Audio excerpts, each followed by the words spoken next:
Hey everyone, thanks so much for joining us. We want to take a few minutes to let you know who we are and what's going on around here. We've actually designed everything with you in mind and to be for you. So everything we do points to our mission: create community, seek justice, and explore faith.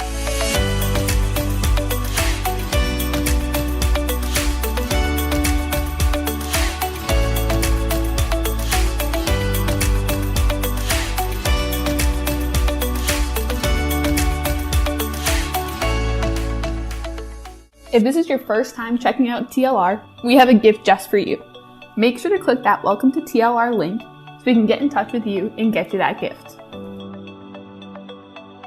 We do so many things here at Sojourn, so as we get started, I quickly want to tell you about them and what to expect.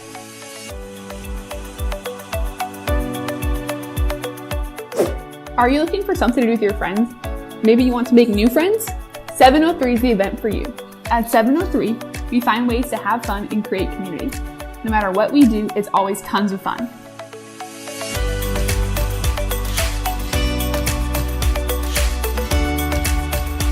For more details, follow us on Instagram.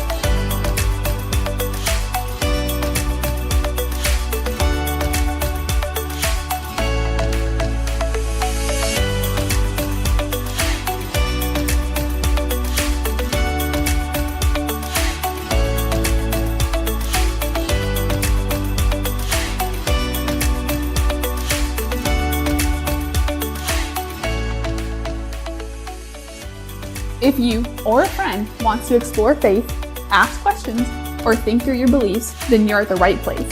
The Living Room, or TLR for short, is designed just for that. No matter what you believe, we are so glad that you are here and that you're exploring faith with us. Lastly, if you want to have an awesome group of friends, really dive into talking about faith and life, or follow up on the things you've heard at TLR, then you should join a community group. Community groups are the best part of Sojourn. Here you get to hang out, have fun, and tackle the world together with some other amazing people. If you're interested, make sure to let us know on the Welcome to TLR link. Well, that's it for me. We are so glad you're here, and we hope you join us and have an awesome time at TLR. Stay awesome, friends.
What's up, guys? Welcome to the Living Room. I am so excited for you guys to be here, okay?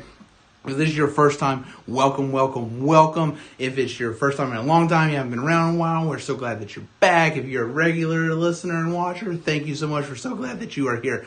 If you don't know what you walked into, if you got amnesia from last week, here's what's so exciting is that this is a conversation about life and faith. And here's what's really exciting that we started this semester. This is live. Like literally right now as I'm saying these words, you're hearing them. It's so cool. Like that really just happened, like in real time. It's so cool. So anyway, part of what that means about live is that if you see me look down like this, like I'm watching your comments and I'm like, oh, I can respond. So if you have questions, well, actually at the end of this, because this is a conversation, I'll try to answer any questions that you may have about our conversation. But it is a conversation and we want to hear from you. So to make sure that your fingers are working and you stretch them out and stuff, the question that I have for you guys to like practice commenting away is just, what was the name of one of your childhood best friends? Maybe they're still your best friend. I'd love to hear that. If you have even a quick story about something stupid or funny you guys did, you can share that as well. Well, this shows you that you know, your keyboard works, your thumbs work, and you can watch this. Now, I will say, we'll post this later, and so this will be, for people who watch this after, this will be pre-recorded, so that slap, okay, was not live. Anyway, it's confusing, kind of like The Matrix. Anyway, but we'd still love to hear from you. You can comment away if you're watching this after. Love to hear from you as well. I'll tell you that my childhood best friend, his name was Sherman, okay? And part of the reason we were best friends is because we were neighbors. And so, like, that was fun that we got to be neighbors. And, like, we did all kinds of stupid things. We went through elementary school, middle school, and my freshman year of high school together. And it was that means we tried to get dates in middle school and, you know, whatever. Anyway, it's fun times. But another childhood story that I have, and this is actually going to take us where we're going today. And I'm gonna see some of you. I see Nick. You said you had a friend named Mike. That's pretty dope. I also had a friend named Mike growing up. So anyway, say Mike. Probably not. Anyway, mine was in North Carolina. But anyway, where we're going today, we're talking about community, and friends are part of that community. But another childhood story that I have growing up was kind of funny. Is that when I was in first grade, my grandfather came to visit me, okay? And he came to eat, like, lunch with me while I was at school. And so that was pretty fun. And, like, as a first grader, I was like, my grandpa's here. What's up? This is so cool.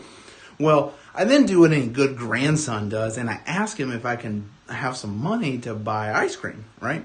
And, well, he gives me enough money to buy ice cream for me and a couple of my friends. And you know what happened. All of a sudden, everybody wanted to be my friend. And so then, again, like a good grandson, I asked my grandpa for more money. Eventually, my grandpa ends up buying ice cream for the entire cafeteria. Okay, everybody that had lunch at that time, he just bought ice cream for everybody, except this one girl. Because he asked her, do you want any ice cream? And she said no. Now, here's where the story takes a dramatic turn and why I remember this. Because we go back to class, and this girl's crying, okay? And my teacher pulls me aside and says, Nate, why did your grandpa buy ice cream for everybody except this girl? And I was like, whoa, hold up. Don't disrespect my grandpa like that. My grandpa offered and she said no. And this is why the story, I don't know why. It's just one of those stories as a young kid. It's just seared in my brain. I can still see her face. But it's funny to me because what it illustrates is something that I think we all experience. And that is that we don't like to be left out. And this girl got so upset because she realized, wait a second, everybody, I was too embarrassed to say yes. And then the whole cafeteria got ice cream. Like, oh, and I got left out. And nobody wants to be left out. You don't want to be left out. I don't want to be left out. That's true now. Another story that kind of comes to mind about my childhood is that I also wanted to be a superhero. And I took this seriously. Like, I know everybody says, oh, I want to be Superman. No, I was serious. Okay, like I practice. Okay, I'm going to show you how much I practice. I want to show you guys a picture from my childhood. Okay, got to go to my computer real quick. But look at this. This was me and my brothers. Okay, my name was Super Nate, obviously, because I'm super. And then my brother, the one in the middle there, was Ultra Steven. Okay. And then finally you have Mega Daniel, okay? And so we were serious. Like, this was like not a joke, okay? And so I was very passionate about being a superhero. So while that was me growing up, I don't know what it is for you guys, but like I was serious. Like, I really wanted to be a hero. And I think that in some ways that's still true today, right? Because when we grow up and things look different, we all want to belong somewhere. Okay, none of us want to be left out. We don't want to be picked last. We want to have friends. We don't want to sit alone, right? And we all want to be a hero of some sort. Maybe not a superhero, but we want to be a hero of some sort. We want to have purpose and know that we matter and know that we're like there's a purpose, right? Now, because I'm a stat nerd type person, one of the things that bothers me, and I want it to bother you, maybe it bothers you because this is true about you, but there's a stat that 2/3 of college students feel like not one person has their back. Okay, like not one person really cares for them. And so if you think about that, and maybe you're in a Zoom class and there's 30 students in that Zoom class, that means 20 of those people in class with you feel like not one person in life has their back. Okay, that's heartbreaking to me. Maybe that's you. Maybe it breaks your heart because like you're like, Nate, I know what you're talking about. I feel like nobody has my back. Okay, and that breaks my heart. And if it's not you, what you need to know is that it's definitely somebody around you. Here's the other one that bothers me. And I know these are kind of depressing, but then we're gonna end on a high note. But we gotta go a little low real quick here. The other stat is that the number one preventable cause of death among college students is suicide. And what both of those stats paired together scream to me is that people don't have a community, and people are lacking purpose. They're lacking, to being the hero in their life. And again, if that's you, that I'm sorry, that breaks my heart, and definitely hit us up if you want to talk about it. But like, even if it's not you, you need to know that's a lot of people. And so why are we talking about this? Because here's why. We all feel this in some way or another. Like, we want to belong and we want to be heroes. We want to have purpose. We want to make a difference.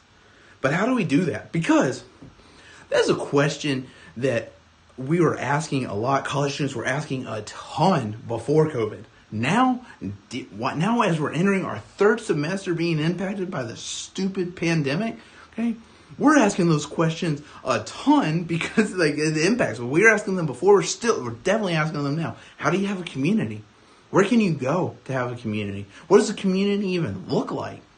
How do you know you're in a good community? How do you find it? And we may not be able to answer all those today, but I hope that what we explore today is a starting point for you. Now, if you've been around TLR, you've been around Sojourn, like part of what we like to do and what we're going to do here in just a second is like explore faith. Now, if you disagree with this stuff, that's totally fine. If you have questions, again, you can ask them and we'll discuss them after. But, or you can discuss them with me or Sarah at any time. But I want to look at something Jesus said, because whether or not you agree with Jesus or you're wrestling with if you believe in Jesus, what he has to say here, I think can make a huge impact into your life. All right. And even if you're not sure you agree with everything and stuff, that's fine. Wrestle with it. Okay. That's what we do here.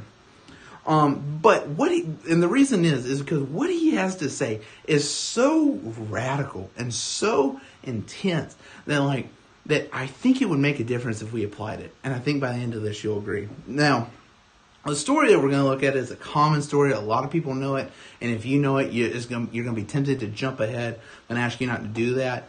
But we're going to just read through it, and then I'll comment on it some. If you actually look if you're watching on a computer or your phone, there should be a notes tab, and you can actually see where this is written out and stuff. You can read that. But a little background.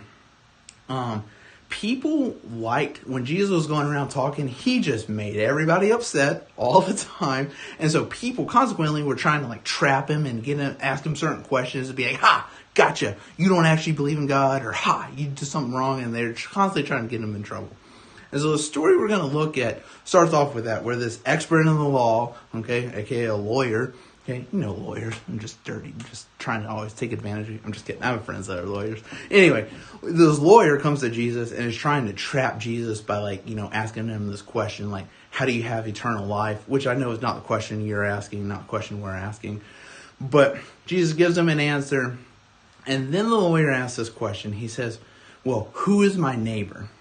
And I want to look at Jesus' response to that, because while I know the question we're asking is not, how do you have eternal life? Maybe you're asking, that's cool.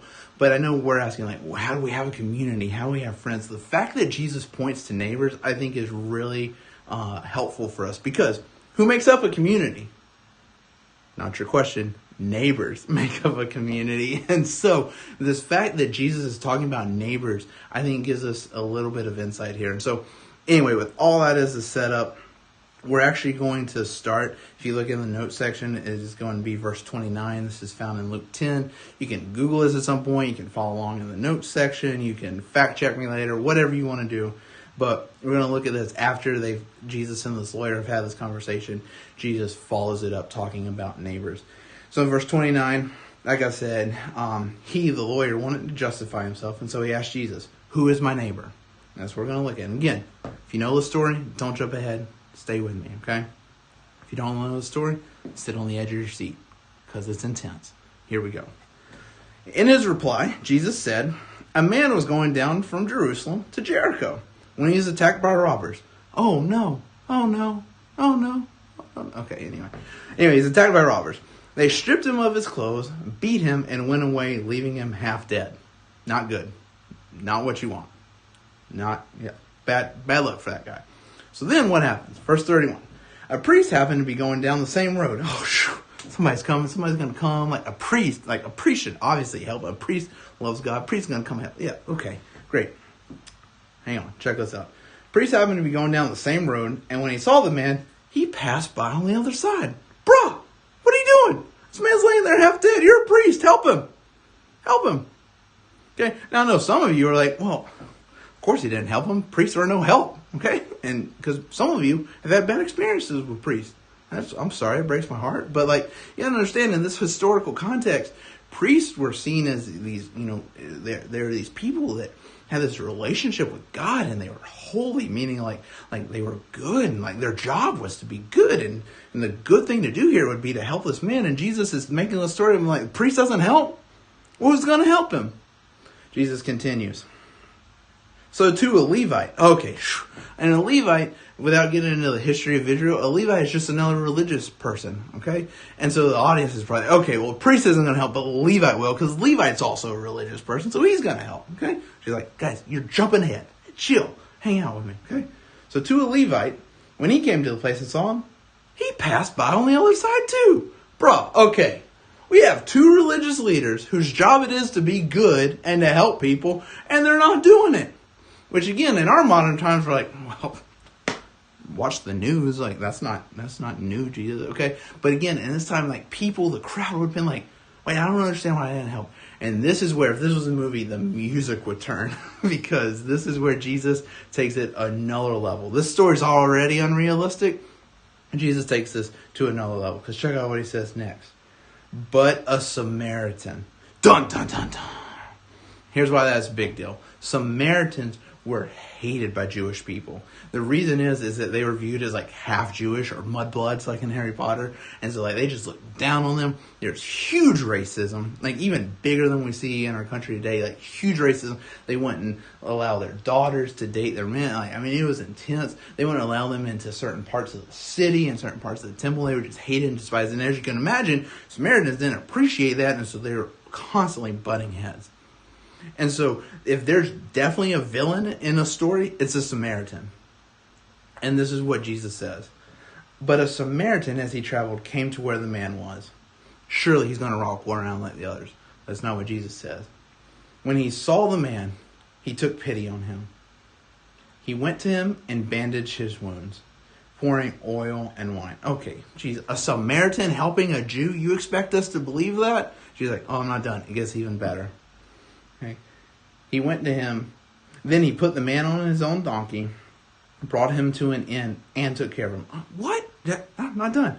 The next day, he took out 2 denarii, which is 2 days worth of wages. So you can imagine working full time one day and working full time the next day, and all that money you make, that's what he pays this guy.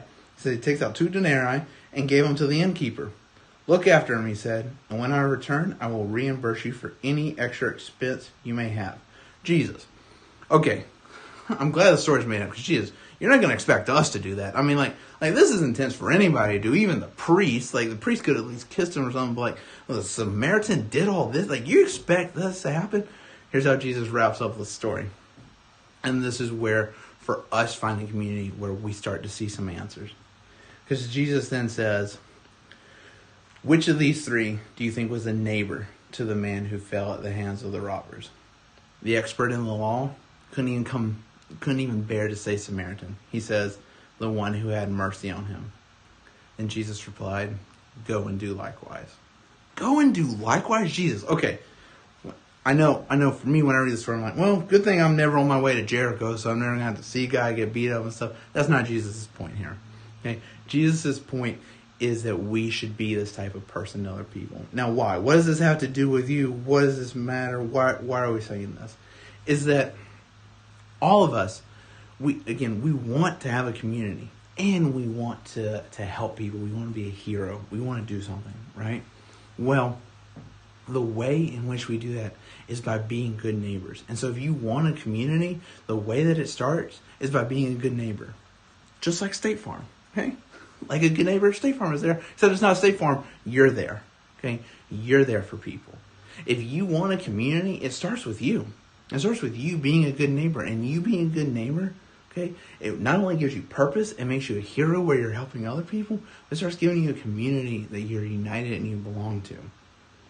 I want you to think about this. Like what I'm saying, and the story can sound far-fetched, and it's like, Nate, like, you're just as crazy as Jesus. I knew. You're just stuck in that living room all week, and then you come on here and you just say crazy ideas to us, okay? But before you discount this, I want you to think about this.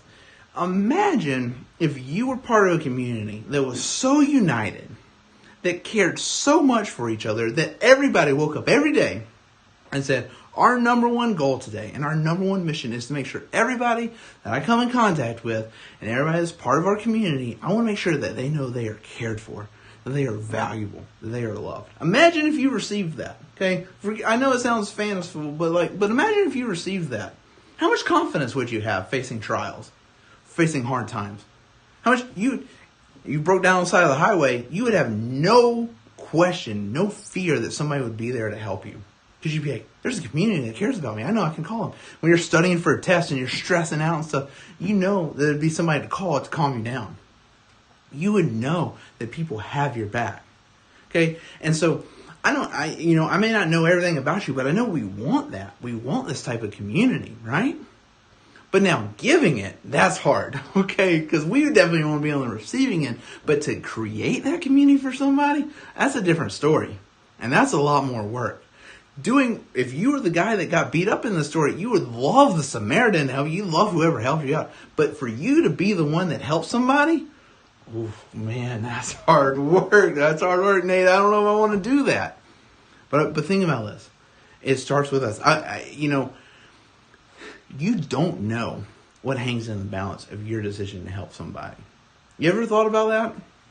I haven't. So, just to let you off the hook, I haven't thought about it. But think about this. You never know what hangs in the balance of your decision to care for somebody, to call somebody, to text somebody.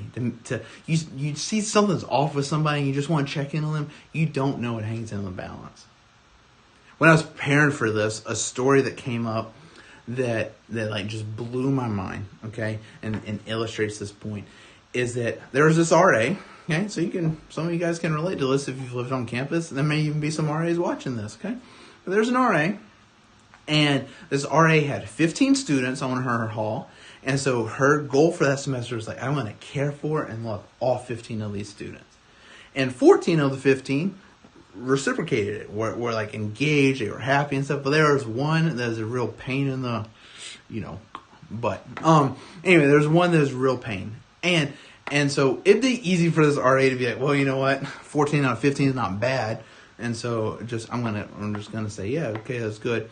But this RA decided, no, you know what? She took the story to heart, actually. Like she was somebody who followed Jesus. And she's like, I want everybody. I said 15. I'm going to make sure that this student knows that I love and care for them, even though they won't talk to me, even though they just ignore me. I'm going to go all out in loving and caring for the student. And that student kept ignoring her and kept ignoring her and kept ignoring her. Well, eventually a breakthrough happened. She's like, why do you keep caring for me?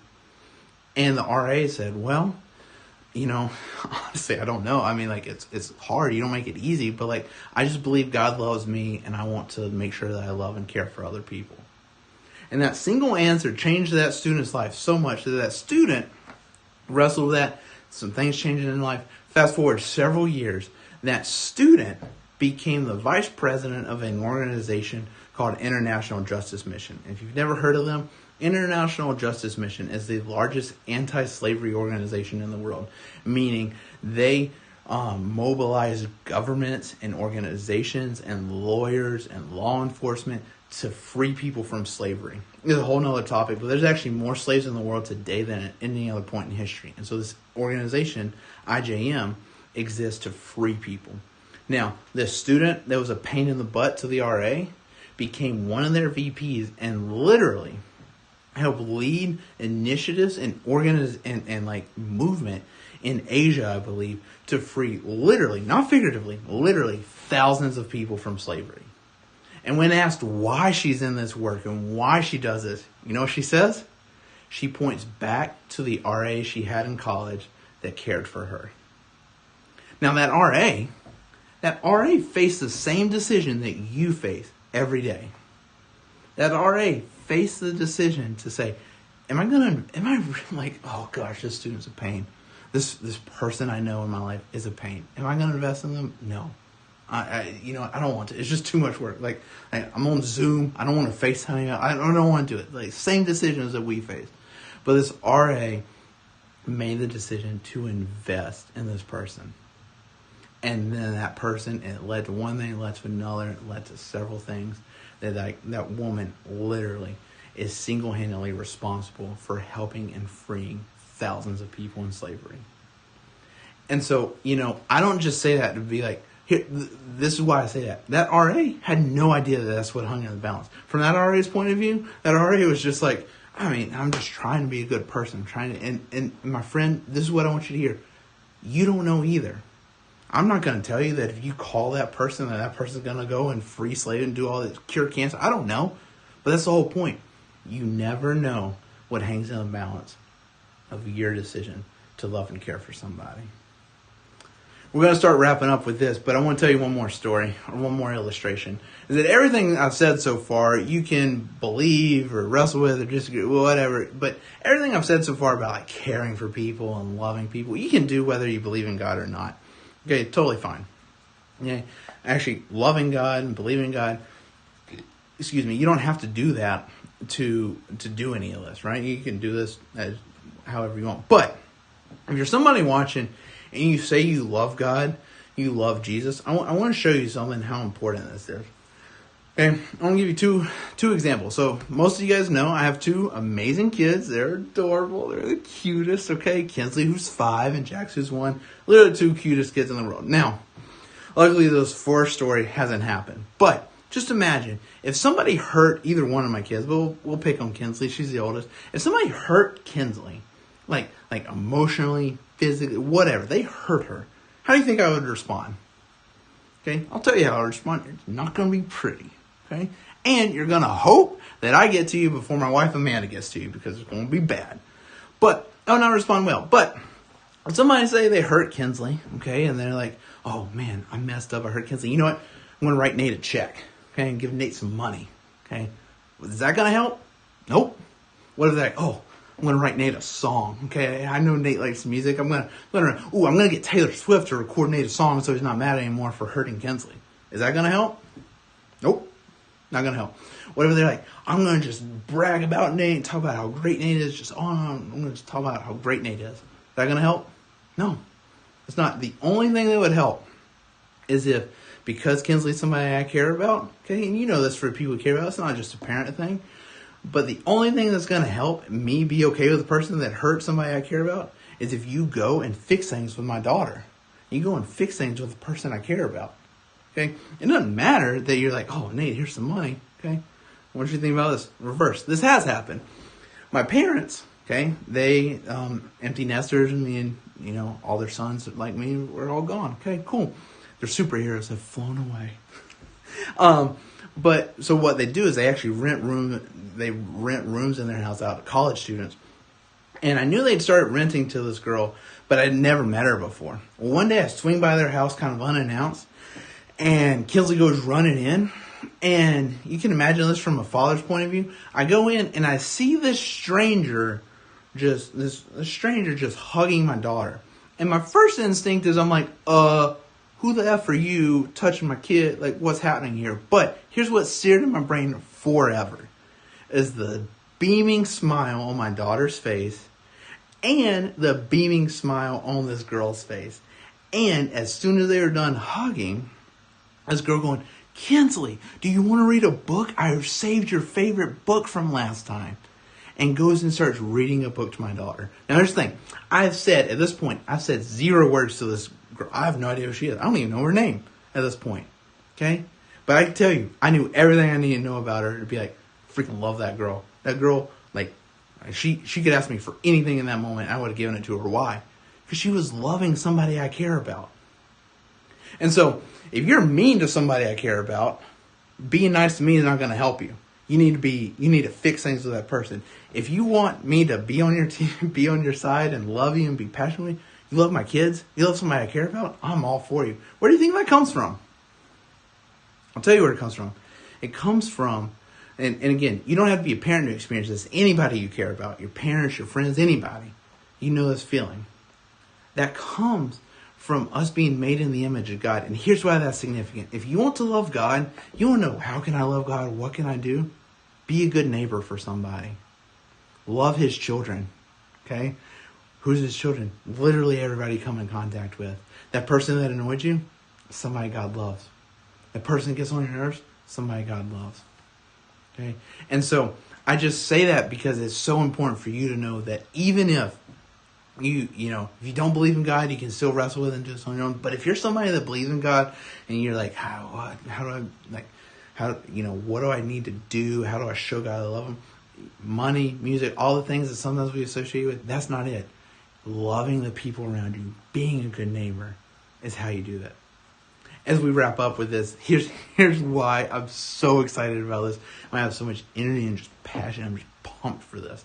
Is that I know at Rick and in Sojourn, there's a wide range of people, and I'm looking forward to just seeing how the semester unfolds. But I know it's also challenging. I know that it's hard, which is why in challenges we have the greatest opportunities to make impact, to help people. And that's what we get to do now. And so my hope is, if you were here last week, we talked about this, and you're going to keep hearing this over and over again. I'm wearing the sweatshirt this week, but we want to rally around this idea of let's be the community that we want to experience. Let's be the community for each other that we wish we had. Because this is the paradox of it. You start being the community, okay, then you'll have the community. You start being for other people and caring for other people, you'll be united with other people that have the same mindset. And they'll be there for you. You'll have a purpose and you'll belong, because this is what's so important. Each one of you belongs, okay? We love you, we care about you, and you belong here. And we want you to feel that way, and we want to help other people feel that way. But as exciting as that is, here's the truth. I can't do this. I can't. Sarah definitely can't do it. No, neither one of us can do it. The only way that this is going to be possible is if we do this. We have to do this. But my friend, it's hard work. You read what the Samaritan did, it's easier to just pass by on the other side. Okay? But if you put the work into being in the community, you'll have a place to belong, and you will be a hero, like a real one. And so, my friend, I hope that you work towards being for Rick, but we want to inspire you. We want to do this together. We don't want to just be like, all right, go get them, friends, okay? And so I'm going to give you some very practical ideas, and we'll post some later. But really, it revolves around doing anything and everything you can to be for the people around you, for other Rick students. Because, again, you don't know what hangs in the balance of your decision to care for people. So how can we practically do this? This is just some ideas to spark some ideas. You know it better. You know the people better. Okay? And so I believe in you. I think you can do it. Okay? But I want to give you some very practical examples. One, in this time, calling somebody, not just texting them. Like, texting them is good too, but calling people and be like, how are you doing? Like really, how are you doing? Maybe FaceTiming. I know we're on the screens a lot. I understand. But really checking in with somebody means the world to people. Writing a note to somebody and just saying, hey, I was thinking about you, or I noticed you did this and I'm so proud of you, or you aced that test and I know how hard you worked on it. Good job. And actually mailing that to them, not just texting them, not just email, but actually taking time. Is that archaic? Does nobody do it? Yeah, nobody does it now, which makes it so impactful. And it only takes a few minutes to write a note, stick a stamp on it and mail it. Okay? And it means the world to people. doing things like, having a game night, whatever that looks like, when we're back on campus and we're all in the cafeteria or down eating, and you see somebody sitting alone and going and sitting with them, when it being in class, and you see that one person that seems to never talk to somebody, and, hey, you want to come hang out with us? You want to go do this? Whatever it is, you already know. But we want to inspire you to do that. Because I'll say this, and we really will wrap up, is that, again, you never know what hangs in the balance of your decision to do this for somebody. But one day, either in the past or in the future or both, you've needed this community, or you will need a community. So be that for somebody. Let's go and be that for people. Let's go and be known for it. Imagine if at the end of this pandemic, we're finally on campus and we're like, hey, guys, we're all finally together, okay? Not only is it great, COVID's over and stuff, but we knew that we were for each other. How exciting is that going to be to know you're that person that cared for me all those months when we were just on freaking Zoom, and now we get to actually hang out? Like, that's going to be a big deal. Imagine if we were known for that. The impact that would have not only on your life, but on those around you. That's what we can do. We believe that everybody, and everybody means everybody, deserves to be part of a community that loves and cares for them. So let's be that community. Because if you want to be that community, if you want to experience that community, it starts with you being a good neighbor. So, to wrap up and to close this out and really to inspire you to do this, here's our offer, because this is how much I believe in this, okay? To inspire you to do this week only, okay? We are going to, if you do something for Rick and you either DM us or upload it on Instagram, Facebook with the hashtag for Rick, if you do something for Rick and you let us know, not just a raffle, we will literally just send you a Grubhub gift card, okay? And so it's one per person, okay? So like chilled. I mean, if you want to do 50 things for people, that's great. You'll still get one gift card. But we want to give you a gift card for helping people. Now, if you're like, oh, I don't know, I'm still struggling to come up with some ideas, I'm going to show you a video in just a second that is a very direct, practical example that you can do. And we will also be uploading examples throughout the week. And so literally anybody, any college student can do this. They don't have to have watched TLR. If you have a friend that, like, hey, you guys want a free gift card? Okay, go do something for Rick, okay? And then you get a free Grubhub gift card, okay? And so anyway, we'll post that. If you have questions, you can let us know. But I want to show you this video because it's a very practical example of something that you can do for Rick. And it's one of the biggest things we do every year. It's going to look a little different this year. But I'm going to show you guys this video, and then we will close out of here. But check out this video. We are so excited for our annual polar plunge that we do in order to fight sex trafficking. But because the world looks a little different this year, we're going to do things a little different this year. This year, we're going to do a virtual plunge. And this is what we want you to do. We want you to go to our website, insanityforhumanityri.com, in order to register. Right there on the registration page, you can donate to fight sex trafficking. Second, we want you to actually plunge. Now, we can't do this together, but we want you to gather friends and family, or by yourself, do something crazy. Maybe you've always wanted to be Michael Phelps.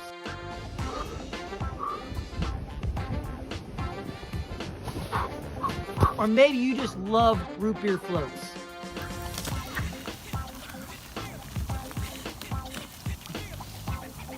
Or maybe you can get the entire family involved.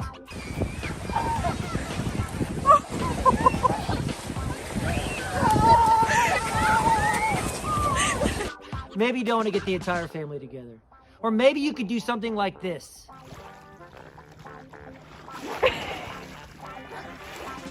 But then we want you to post your crazy video online with the hashtag Sojourn Plunge to show the world what we're trying to do to fight sex trafficking. And then on February 20th, we're all going to get together virtually to celebrate. Will you join us crazy people to do something to impact the world around us? I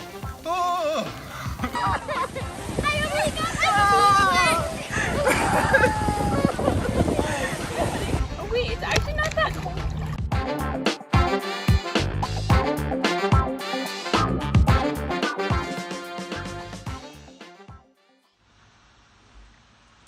So, polar plunge is something we do every year. It obviously looks different this year because of COVID, but for this week only, if you participate in the plunge, you'll see us post about it. That's one of the things. This is one of the direct, easy things you can do to be for Rick, and we will give you a Grubhub gift card. Are we bribing you? 100%. Why are we bribing you? Because we think it's this important. And here's what's so cool, is that your donation to the polar plunge, if you didn't catch it in this video, just to explain this a little bit more, we are partnering with some people in Mexico that actually put on a safe house for people who've been rescued from human trafficking. It's something near and dear to our hearts at Sojourn. And so part of being for Rick is helping people see that there is life and things beyond Rhode Island, issues beyond Rhode Island, and that we care for them. And so this is a very easy way. Do you have to do this? This is the only for Rick thing you can do? Of course not. You can do anything you want to, but we wanted to share that one because that's one just near and dear to our hearts. Okay, and so you can participate in the plunge, sign up for that. I will quickly say there's a competition between campuses, and so we want Rick to win, so make sure you hop on there and, subscribe to that. Also, our interns are doing it, but campuses are the important. Okay, we want Rick to win. Anyway, we don't want URI to beat us. That'd be embarrassing. So we'd love for you guys to do that. If you have any questions, you can DM us, let us know. I am going to just fill some time real quick because we were going to close out. But if you have any questions, I'll be sticking around and you guys can type some questions in the chat and love to hear from you guys. And maybe I can answer them or Sarah can answer them. I'm actually going to look over at Sarah and see if anybody's asked any questions and get a thumbs up or down on that.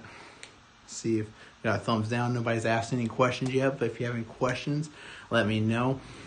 While I'm just filling up some airtime, I'm only going to do this for a second. If you don't have any questions, we will close out. But again, I just want you guys to know that we just love you guys so much. We miss you guys, and we really believe in you guys, and we think you guys can be for Rick. You're going to be great neighbors. We're excited to see how that happens. I believe in you guys so much. It's so exciting. I see some new people in here, people who haven't been here in a while. Thank you guys so much for checking out TLR.